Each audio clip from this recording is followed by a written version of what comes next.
What's the deal, y'all, man? RJ Lamont in the building, aka RJ Always Tripping, and I'm at the Flavors headquarters. What's the deal, my dog? Man, chilling. Man, let them know how long we been locked in, man. I want to say it got to be 10 plus. 10 plus Man, easy. It's been a minute, ain't it? Yeah, it's been a Yeah, minute. damn near a decade at this point. Yeah. Man, I want to get your whole story on here. You know what I mean? So I want to start from the beginning. You know what I mean? So for the people that's not familiar with you, or the people, or if someone asks you a question to say, who is RJ Lamont? How would you describe yourself? I would say RJ Lamont is more than a DJ. Like, I'm the DJ, I'm the life of the party, but like, what do I do? Okay, so I make beats, I DJ. Oh, what's a better answer? RJ Lamont is, I tour DJ for Baby Tron and Peasy and BLP Kosher. Then when I'm not doing that, I'm making beats because I produce for artists like Skilla Baby, Rio, Baby Tron, everybody. The list can go on with the artists I produce for. And then when I'm not doing that, I also own the studio. It's called ATG Studios, and we got studio time. And when I'm not doing all of that, I'm doing stuff that I can't discuss on camera. It's like, no. It's like, no, when I'm not doing that, I'm with my daughter, bro, and I'm a dad. But in retrospect, like, no, I just do everything. But mainly I'm a DJ. Like, if you really want to just, like, I'm the DJ, like, the DJ. Yeah. Now, outside of just music or anything, how would you describe RJ Lamont as a person?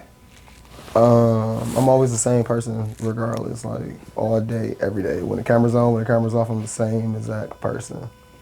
Yeah.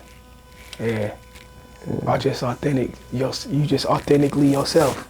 All the way around the board. Yeah. I be noticing, and like I see it when I go out. Like I notice, like somebody could be like, could have like $20,000 in chains on, nigga, like all that shit. Bro, I could be like bummy as.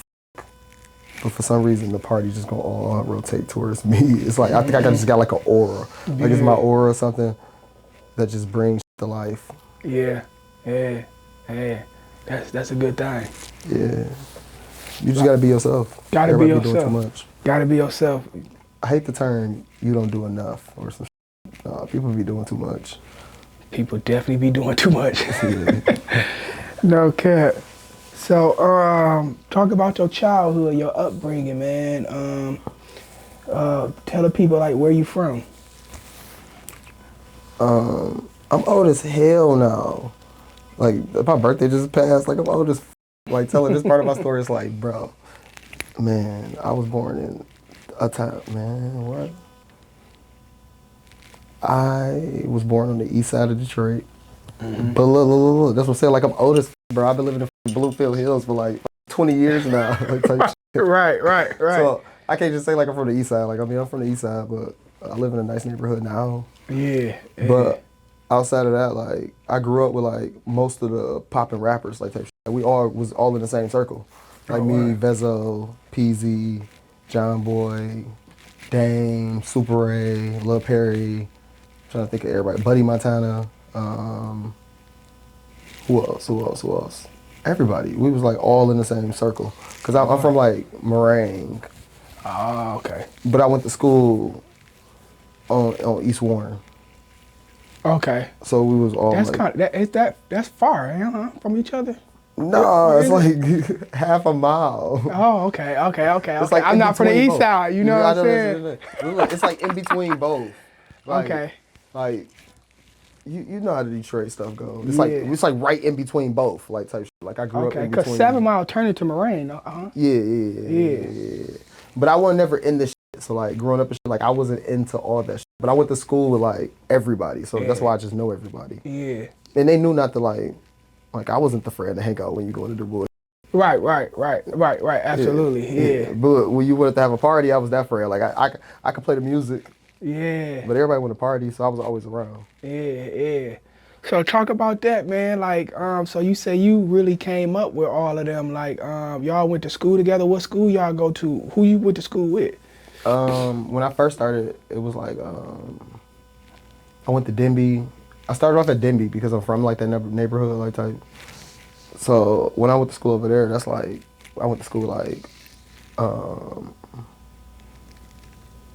Murray, Ante, like all of them. Went to school with like all of them. And then when I transferred, because my mom didn't want me to go to that school no more because it was like the neighborhood school. That's when I went to school with like Dame and like Super Ray, Lil Perry. So all of them was at the same school? Dame, Super Ray, Perry was at the same school? Yeah, yeah. Oh, okay. And then after that, my cousin was Tonton. Oh, for real? So by the time I was like in 10th grade, he had like blew up like as a rapper. Yeah, so we moved to Novi. Tonton was going crazy, yeah. So when I moved to Novi, that's when I went to school with Dex. Oh, straight up. Yeah, Dex went through my high school. Oh, so he went to school. He went to school all the way out in Novi. Yeah. Oh, shit. Okay. Okay. And then what school was that? Novi. Oh, no, just Novi High School. He didn't live in Novi. Yeah, I know he didn't live in. Yeah, he just went to school. I already know how that shit go. But a few people went there. Like Blaze went there. Oh, straight up. Who else went there? Baby's World. He went there. Damn, that's Wait, crazy. I really don't think I should be telling people about what high school people I don't think they really care for real, yeah. Yeah. Yeah. But from there, like, we just started putting out, we was always putting out music, though. Like, we was always putting out music. Like, I was always, like, the DJ. Like, because I sucked at basketball. I sucked at, like, sports and, like, all that stuff. But, like, I know, like, play music. So, even before some of them got into the rap, you was always off into that type of shit? You were just always known to be off into that shit, like a producer making beats and shit prior to them rapping? Cause I know like people like Dex, even like Baby World, and shit, they started rapping like a little probably after high school. Yeah, that's what I'm saying. Though. I just knew them when they reached out to me further in life. Yeah, I knew them because I was like, I think I remember I used to see you in my high school. Oh, okay, yeah. Because they was younger than me. Like they was way younger than me. Like when I was like a senior, they was like 8th graders, like type. Oh, got you. Okay, yeah, type shit. Yeah, no, I get what you're saying. But no, I wasn't. I was doing it was the stuff like when we was on the Eastside. We had like this barbershop. This dude owned this barbershop, and we all used to just hang out at the barbershop. Everybody, all like John Boy that's where John Boy for sure, and then like cause he always had the hardest beats. Yeah, no, John Boy. But then he's Dame, still crazy with the beats. Dame showed me how to make beats. Yeah, that's why I was about to ask you. Like Dame would like so I used to make like these like just crazy ass beats, and then Dame would just come and just take all the sounds out and just add like a piano or some shit and just be like just that. We don't need nothing else. Yeah. So he like that's like every day I would hang out with him. I would make a bunch of beats the night before, and he would like just make them sound better. Yeah. Yeah. So like that's what I was about to say, because like you wasn't making like Detroit beats before, so like Dame would go inside yo that you was doing and then kind of like articulate how the beat should sound, like, you know what I mean, take certain things out, put certain things in pretty much. Yeah, because they was rapping on it. They didn't want to rap on it. Yeah, so that's how you figured out how to make beats, just by kind of, I mean, Detroit type beats, just from looking at him like. Okay. Yeah, it was me, Dame, and Meech. Like Meech used to do that too. We used to go to Meech's crib. Yeah, because Meech was the first person with a computer. Yeah, you really going back to the pinnacle. He had a computer. It was like, oh, he got a computer. Like your own computer that you can make beats on? Yeah. Oh, we was all at his house. Because Meech is a pioneer with that too, bro. Like, he really was like, he one of the ones with the beats. Mm-hmm. You know what I'm saying? So, you know what was the worst part? When we used to have to wait on him to get off of work. So we'd just be driving around all day, just wait on, just to get to the beats. We're like, bro, hurry up. Hurry up. Yeah. But that's probably one of the greatest producers I ever cooked up with. Yeah. Man, Meech is a GOAT. So you and Dame did a lot of collab beats together though. Like, how was y'all work together as far as like? I know you said he used to structure some of your beats, but like later on, once you start getting your own sound, did y'all collab on beats? Because I know a lot of producers actually collab on beats. Me and Dame collab on a bunch of beats. Not too much that we actually use though. Like we just make beats together. He usually brings the songs already done. Cause you know he make the beat like what he hear in his head is like he's like a musical genius. Like he hears the whole song in his head. Like he hears the beat, he hears the lyrics.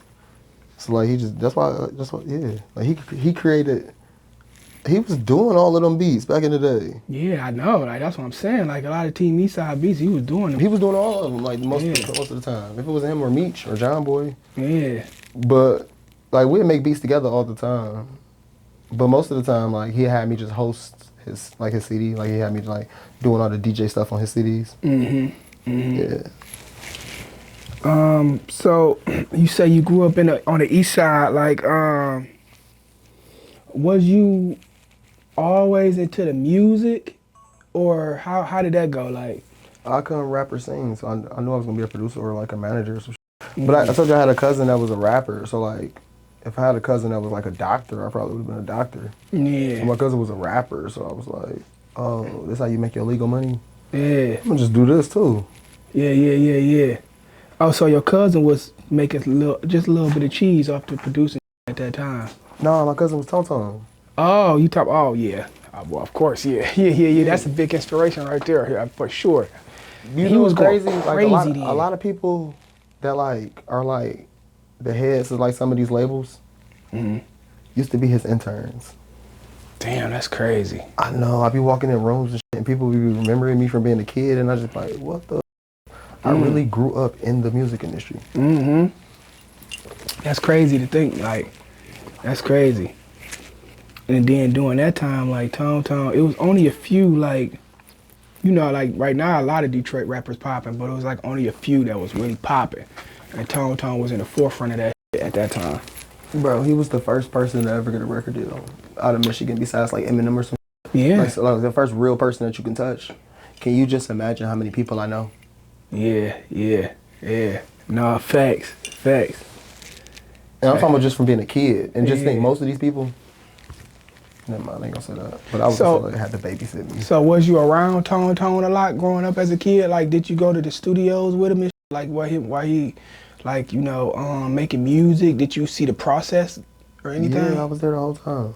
Oh, word. Okay. I was there the whole time. Yeah. That's how I know everybody. Like, I was there the whole time. You guys, like, because I used to live with him. Oh, okay. Yeah. Yeah, like a lot of people, like a lot of people who like he knows something. I ain't gonna lie. He knows like with the stuff that everybody want to know. One thing you can't take from that man is he knows it because he was the first person to like see all of this shit. Like all the shit everybody talk about and all that, like having like connects, like having plugs and like he was the first person. So it was like, yeah, what? Yeah. That's Tom. Yeah. Yeah, but that was like my cousin. That was just my cousin. So like I grew up under that. But when I got older and shit, like I mean I learned the same thing. That's why it's like I be knowing. Do you think just being around him gave you like an advantage, kind of like, cause you already was knowledgeable about certain? No, you still gotta be sweet as. That's a fact. We're the best in the world. Come on, like you gotta think about it. How hard is it to make music? It's hard. Yeah. Hard is it to get paid off music? Yeah. You gotta be the best in the world. Nah, for real. Yeah. So when would you say you started making beats though? Like, what? When I was like 17. Like 17. Okay, so you was like a junior type in high school. Yeah, I told you, Dame showed me how to make beats. My uncle had a computer. He worked at a barbershop, and I would like I would get out of school and I would use his shit until he got home. But man, I don't want this to come out like that. I didn't like the way his beats sounded. So I started hanging out with my friends. And my friends just happened to be Dame and Meech. Yeah. And the rest was history, basically. Nah, for sure. Like, how long was you producing till you felt like, okay, like I'm really cold at this shit. Like I really, like I got something, you know? like I can really make beats. Like, 'cause you know, sometimes people first start off and like, okay, I'm all right. My first beat went viral. Oh, for real? Yeah. Oh, and then no, I could say, well, you know, everyone know the story about how I sold the beat, and then that's yeah. But no, like, well, you sold the beat? What you mean? Wait, what you mean? Like, when did I know that I was gonna be a producer, or when did I know that I was gonna be straight? Straight. Okay, I think I know I was gonna be straight when like I never knew. I just always believed in God. Damn near, bro. I swear, I just believed in God. It was just always like I ain't gonna lie. I ain't never had a moment in my life where like I had to care or worry or like I ain't never struggled or no shit. Yeah. But I could say like I knew when I got to a certain age, I was like, bro, I ain't going back to school. I'm about to just do this shit. And then I do remember the point. No, it was the DJing, bro. It's the producing shit is straight, but it was the DJing. Okay, when I started DJing, the moment that I knew we was gonna be straight was like when I went on tour with 2 Chainz. Okay, when I went on tour with 2 Chainz and shit. Okay, when I went on tour with 2 Chainz, so I was living in Michigan. So at the time in Michigan, like DJing was like something you could do, but it wasn't like Atlanta. Like nigga in Atlanta, niggas pulling up in Raris because they DJ is like type. Yeah. Like that's not like that's not a thing out here. Yeah. So when I started touring and shit, and I seen that shit, it was like, oh, you could DJ and make some cheese. You just gotta put your mind to it, like type. Yeah. So I always knew it was like that DJing, like being a DJ, bro, man, because it opened up every avenue. Everybody wants to talk to the DJ. You don't know what plug you gonna come across being a DJ. Yeah, yeah. How did you get on a tour with how did you get intertwined with 2 Chainz? Like, how did that come about? I was DJing for artists. His name was Trick the Kid. Okay. Every artist gotta have a DJ. That's what like a DJ is. It's like your band. Like when you walk around. Yeah. So through him, 2 Chainz got connected with you somehow? He was opening up. Oh, okay. Yeah, that's why I'm so cool with Eastside, with DJ Eastside out of North Carolina. Because he's 2 Chainz DJ, so like that's why I be putting him on. Like, yeah. Like to this day, I still be cool. He showed me how to talk on the microphone, like how to how to DJ, like for real. Yeah. He gave you some little gems for real. Yeah, like on the DJ tip, like I'm like a big ass DJ. Like you know I DJ all over I've been out the country. Yeah, that's what I'm saying. That's why I want you to tell the people, you know what I mean? Like your journey through that DJ. Saying, yeah, like that's what I'm saying. Like that beginning part of the story is like, nigga, that shit's crazy. But like after like 2017, 2018, the story got crazier. Yeah. The story needs to start there. Like, no, we definitely that's what I'm saying. We definitely gonna get on that. Like we working our way up to there, but we definitely gonna get on that because I definitely want you to dive in to really let the people know. You know what I mean? Because everybody don't know. You know what I'm saying? Yeah. So but like on the producer journey, you know what I mean? Like you say, you went to high school with Dex. So at what point did you start giving them beats? My man's DJ brought him, bro. My man's DJ was like, hey, bro, give my man's one beat. I swear to God, bro. He said, give my man's one beat, bro. I gave that nigga the beat, bro. It was death on me. Bro, I was like, oh, off the dribble. Off the dribble, bro. Off the dribble. We was on. I was like, damn. Man, that's a classic. Like that one ain't gonna never go away, bro. I ain't gonna lie to you. Never. Bro, I could DJ for the rest of my life off that one song. No cap. Boom. Damn.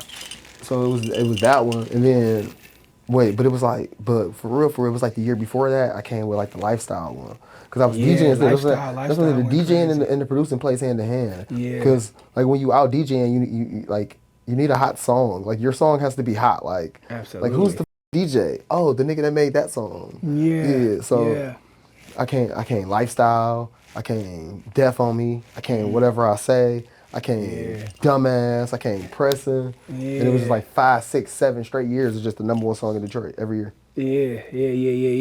That's why I was saying, like, that's why I was trying to get to, like, it was a point to where, like, it was a lot of people rapping on your shit, but they had hits on them shit, you know what I'm saying? That's what I'm saying, like, the story starts there, because, like, what people don't realize is, like, okay, I did all that work in that time, but, like, so all that work pays for my life now. Yeah. Like a nigga set for life. Yeah. Cause that's like, I ain't gonna lie, that set me up. And from here forward, it's just like I'm not really working because I have to. I'm working because I have goals that I want to reach. Yeah. So I had to just learn how to be one with myself and just learn myself from that point. Absolutely. And even with like why you don't hear me putting out as much music as I used to, it's because I know how much my music is worth and I want to get paid every single dollar off that. Absolutely. You want to get that business all the way together with that. Yeah. Yeah. Got to. Because it's a difference between publishing and royalties. Yes. Absolutely. It's a big difference. So, yeah, so do you remember when you made Death on Me beat though? Like, do you remember when you first cooked up that beat, or was that just another beat that you just had? Man, you wanna know the story? Wait, you probably know the story. That was, I double sold that beat.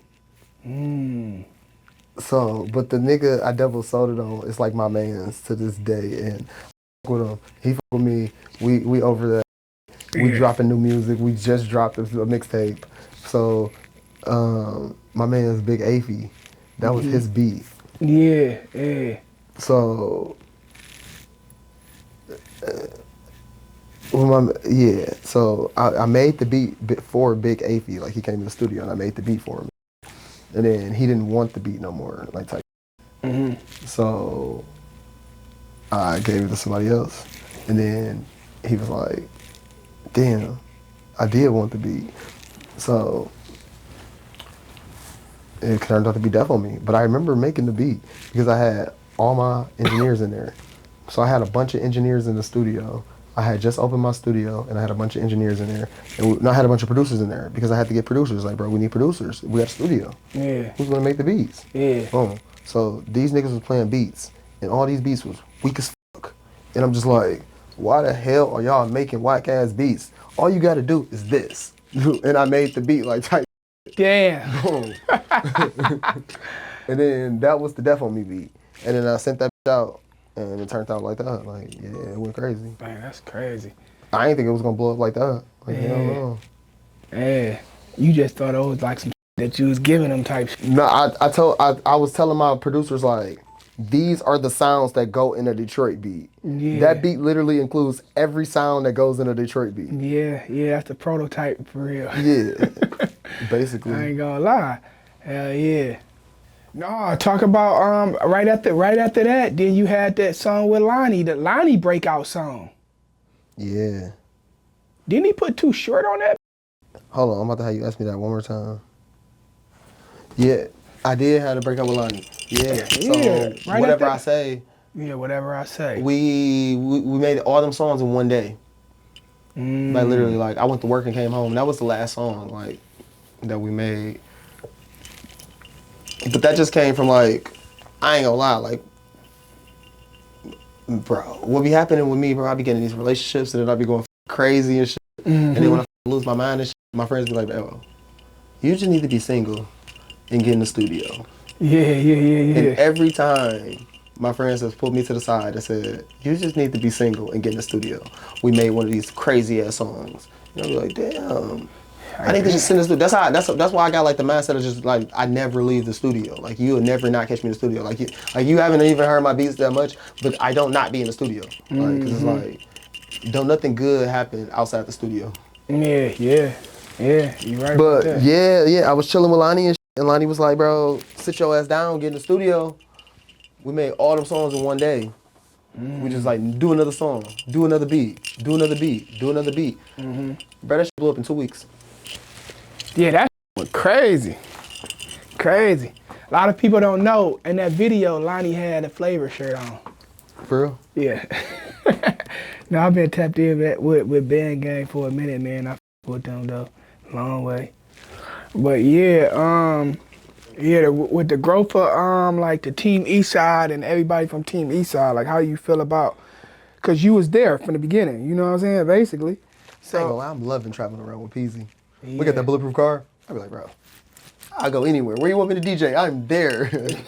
Bro, traveling, man. It's like, I mean, I remember when we used to when we had like we would travel around. Like I remember how we used to travel around. Mm-hmm.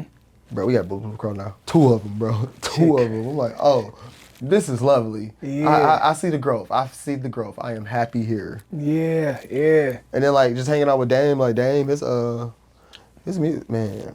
One thing about Dame, he gonna stream. Mm-hmm. Dame is gonna stream. Dame streams extremely well. Dame is like one of the top streaming artists out of Detroit. Mm-hmm. On the low. He's one of the only that's completely independent. Like it's Yeah, just 100%, like just off the bell, like 100% independent. All cheese he is like no in between. Yeah. Yeah. And Babyface, I just see him all. I always see Babyface because I be traveling with Tron, and you know we always end up on the same events. Yeah. So like it'll always be like Tron and Babyface coming out back to back, like if we on like Rolling Loud or something. Mm-hmm. So I run into him a lot. And who else? Lil Perry, like know my dad because we like from the same neighborhood. And then D Nice, I ain't seen D Nice in a minute, but I think last time I seen him was with PZ still too. And I mean I still see everybody. No, I see everybody all the time. Yeah. I still be over there. Yeah, because I see like Webb, Big Webbo, I see Lou, I see everybody. I still be over there because I still be DJing for PZ. Yeah. So I still be over there all the time. But just so like you still DJ for PZ though? Yeah. Okay. So I still see like everything that's like going on. Like I still be around everybody. It's all the same people. It's been the same people since we've been kids. Yeah. But we can't forget about GT too. GT just opened the studio. GT got some crazy plugs too. GT knows some shit over at Empire. Mm-hmm. GT knows some shit. Yeah. GT is a nigga that's been consistent for so long, bro. Like I heard of GT before I even heard of Team Eastside though. Like cause he was with Dusty McFly and shit. GT knows some like shit. so GT been around for a long ass time, you know what I'm saying? So, and he's still doing his thing. I feel like he slept on a little bit. He's still going crazy, but I feel like he should be like for either like more national than he is. You know what I mean? Man, cause like he's special for real. He's with still, GT. man. He just opened the studio, and then, his studio nice too. And yeah. Who else? But you can't forget about like Cash Kid too, cause he from over there too. Yeah. Like Cash Kid, growing up with him, yeah. You was bumping it to Cash Kid around that time, and like when he was coming up and shit like that? That's like my cousin. Oh, word. Yeah. Oh, word. So y'all locked in like that? Yeah. Okay. Oh, you did some beats for, any beats for Cash Kid? Or? Yeah, remember I did all them beats in the beginning. Oh, you ain't do All My Mama, huh? Nah, I ain't doing all of them, but I did like all the ones like Rookie of the Year, Stiff Arm, all of them. Yeah. Yeah, you really, yeah. I was DJing though at the time, so I was spinning them songs. Like I was playing all them songs, so you probably would have thought I made. They used to think I made every Detroit song that ever came out. Yeah, because you was going crazy on the DJ side too. Hey, I ain't gonna lie, as I got older, that's how I learned. Like I be hiring producers, like I be getting all kind of beats. It'd be like, I just gotta have the beats. For you, who is your top 5 DJs from Michigan? I mean, no, matter of fact, I can't answer that. Wait, I'm not even gonna say DJs. I'm gonna start with producers because we're gonna get into the DJ lane in a minute. Top 5 producers from Michigan. Oh, I mean that's kind of easy because it's like, okay, it's Meat and Helluva always. That's like top 3, and then after Meat and Helluva, you got like, damn. Because you can't take Meech out, you can't take John Boy out.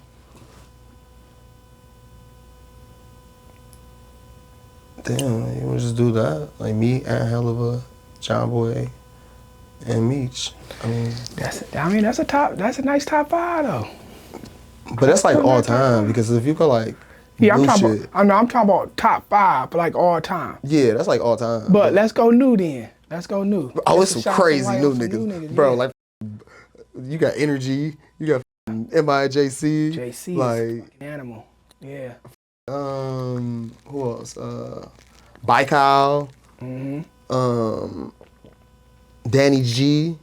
Yeah, Danny G, yes sir. Danny G is one of the greatest producers ever. Like him and Baikal, those are like 2 of the greatest producers I've ever heard in my life.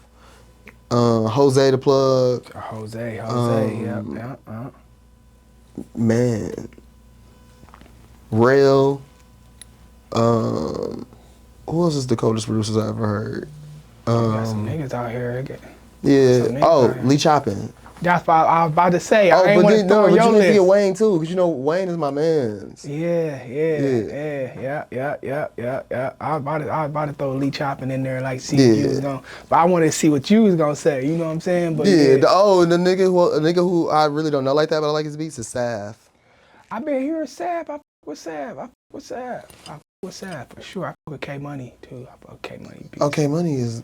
Oh, shit, I should have put him in that. Wait. You gotta give me 6. You gotta add K Money. I forgot about K Money. Yeah. You gotta be me and Helluva, K Money, Meech and John Boy. Yeah. Hell yeah. So like, what made you transition into the DJ scene? Or I know you've been always DJing. I was making beats first. Yeah. So, but that's what I'm saying. You was making beats first though. Like, so what made you transition into the DJ? Wouldn't nobody buy my beats. So I had to figure out the way for somebody to buy my beats. So I was like, shit, I'm just not playing your shit if it ain't my shit. He said, I'm not playing your shit if it ain't my shit. That's a good way to really get niggas to corner niggas off to buy them beats. But look, I had to get somebody hot first though. Yeah. Because who gonna just pay you for no reason? Exactly. Yeah. All my friends just happened to be Team Eastside. So I would just play all of they shit. Every song, they go to the studio and make a song, I play it. Like I play this shit all day long. I was the only nigga with all the new Team Eastside. Yeah. Because I was right there. Yeah. And I'd be like, you want your to sound like this? You make shit, pay me a little ticket. Yeah, that's how I got that car. You know what I'm saying? Hell yeah. He said that's how I got the whip, huh? Yeah. You know what he doing, man. So, any venue or festival you would love to play at that you never played at? Coachella. Yeah. Yes, sir. I did all the other ones. Yeah. I did Rolling Loud more times than people have been in their life.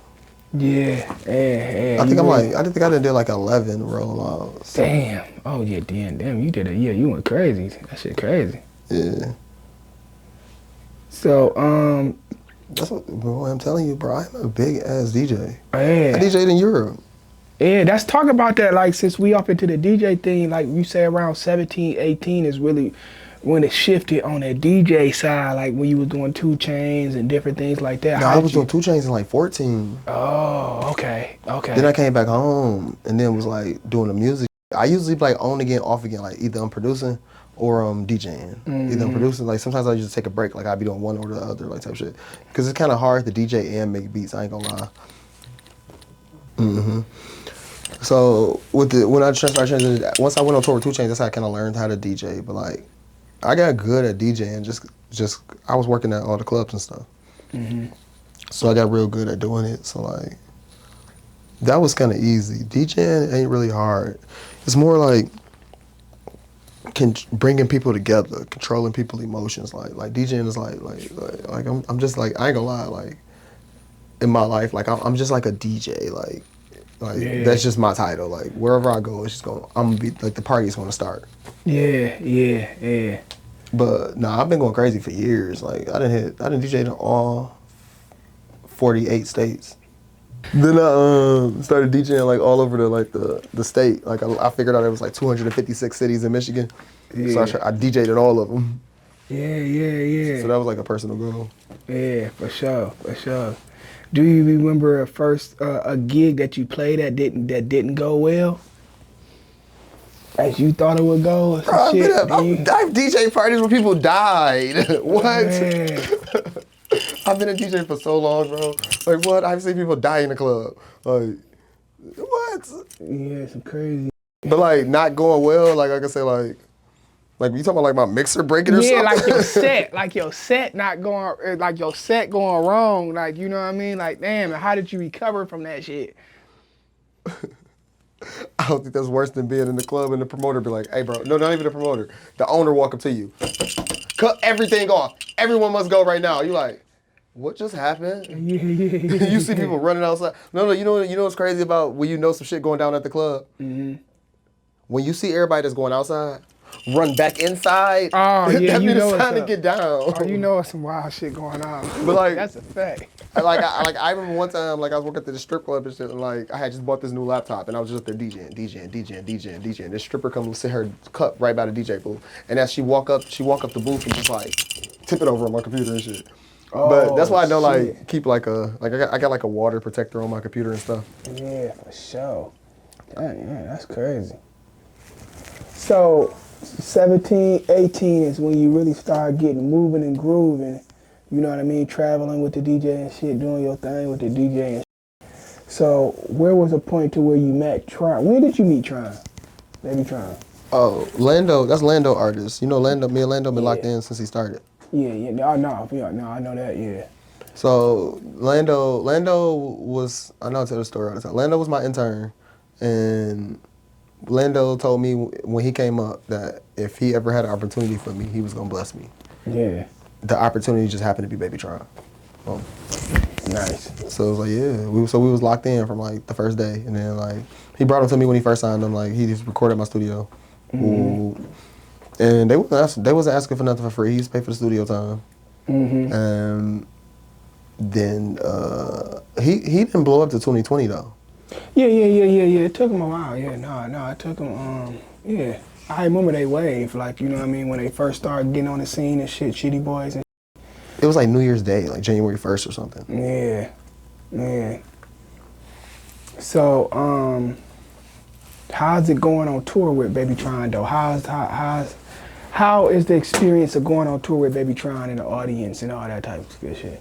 It's different than going on tour with like the typical rapper. I mean, I would say like, or typical like rapper, because like, you know, typical rappers, like you think of rap music, you think of weed, guns. I know he got a diverse fan base. He got a diverse fan base, so like I know his audience be like different, you know, wide range audience, you know what I mean, of different people. Yeah. He got loyal fans. He got fans so loyal. I dropped my buffs in the crowd one time and someone gave them back. Yeah, that's loyal as fuck. Yeah. I stopped jumping in the crowd though because they stopped catching me. Yeah. They dropped me one time and I was like, yeah, because you used to crowd surf a lot.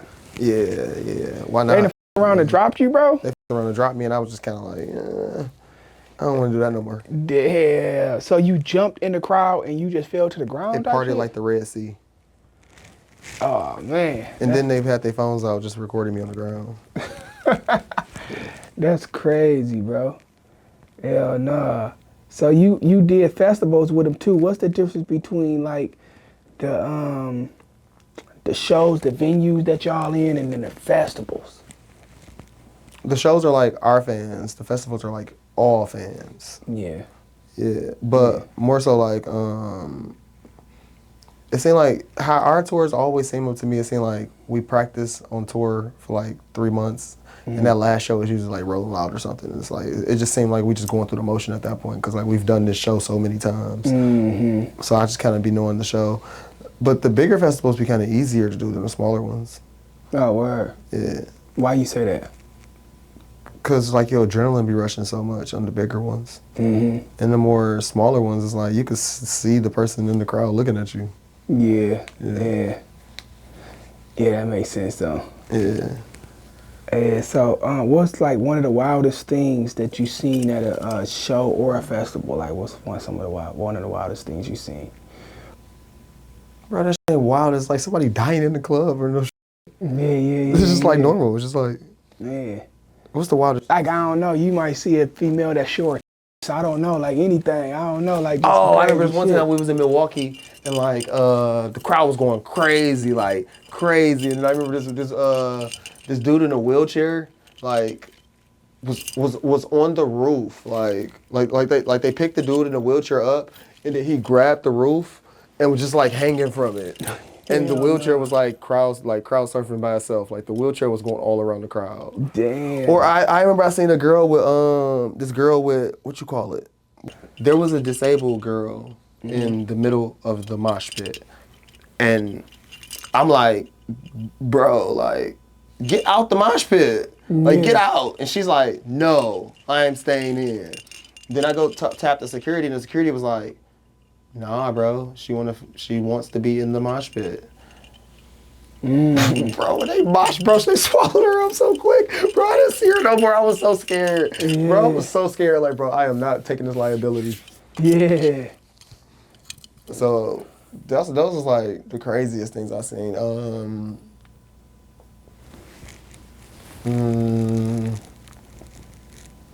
Yeah, that's about the craziest I've seen. What would you say the pros and cons of being a DJ? The cons is you ain't gonna be able to keep no relationship. Ain't nobody trying to actually be with the DJ. Like, yeah. Because you gotta be too out here, and women wanna be out here. So, like, it's like, it ain't gonna balance. Yeah. But the pros is you gonna make a load of money if you good at it. Bro, I met this nigga, DJ Light Show. He told me he do 60 weddings a year. I don't know what he charged for a wedding, but I know what I used to charge for a wedding. This nigga has to be rich. Yeah. Yeah, you gotta make some cheese. So, I mean, like, and DJing is different than, like, everything else. Like, you could DJ forever. Like, you could DJ till the day you die. Yeah, you can. Like, yeah. And it's not, like, corny. Yeah. Like, if you like a 60-year-old rapper, that's kind of corny. Right. Right. I mean, but 60-year-olds still party, so, like, you being a 60-year-old DJ, you and your peers gonna still be partying. Yeah. And don't f around to be good, and the 50-year-olds want to hear you too. Yeah. That's what DJing for Baby Tron did for me. Oh, yeah. All his fans, like all my fan base now, my fan base right now at this point is from 10 years old to 50. Wide range. Yeah. Yeah, because Tron got the youth all the way up until... And I be DJing for BLP Kosher, so like DJing for him too. Oh, yeah. Like, bro. That's double whammy, yeah. He got 3-year-old fans. Yeah. So like, yeah, them showing me love, like, it really opened the door for like, to go like worldwide. Oh, facts. If you could open up for any artist, dead or alive, who would it be? I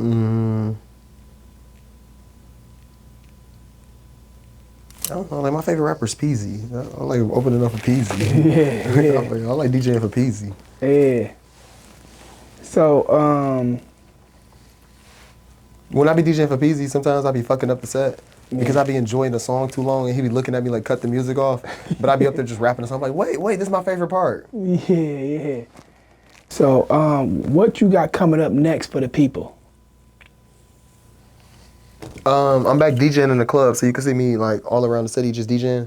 But you gonna see me DJing a lot. I'm doing a lot of rebranding too, so I'm like about to get into a lot of content, like a lot more content, and then also like I still sell beats and I got the studio.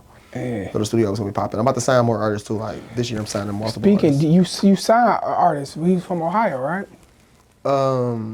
We haven't been working with that was one of the first artists I ever signed.